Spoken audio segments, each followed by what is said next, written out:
Tourism Office sa Dakbayan sa Lapu-Lapu padayong nag-imbentaryo sa mga langyaw nga nagpabilin sa mga resorts ug hotels. Mga nasod sama si Germany, Czech Republic ug Russia nagplanog magmuntar og sweeper flights aron makauli sila sa ilang nasod. Siluan Mirundina sa report.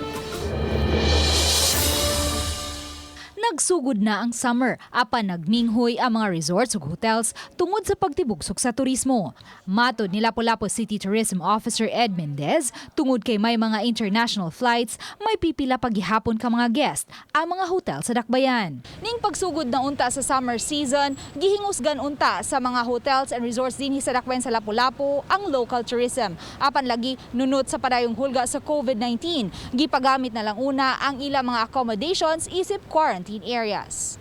Basically, ang atong mga hotels is wala namang good local unya. Karon kadaghanan ang katong mga stranded passenger mo ay nahaw sa mga hotel. So technically, yung occupancy mubo gid kaayo. Sa Executive Order No. 38 nga giluwatan ni Mayor Jonard Ahong Chan sa miaging semana, gimanduan niini ang mga hotels, resorts, pension houses, apartels ug Airbnb sa pagtagana og mga accommodation aron himuong quarantine area alang sa mga langyang turista ug mga OFW nga moabot sa Mactan Cebu International Airport. Gawas sa mga pasahero sa mga international flights, mga trabahante sa mga business process outsourcing na usab ang sagad sa ilang mga guests. Labi na kaning naay mga BPO diri sa Mactan, ang ilang mga empleyado gihouse nila sa hotel niya para ma-minimize ang travel, no. At the same time, katong dili ba mo qualify sa work for home, no. So naakaron sa mga hotels nato.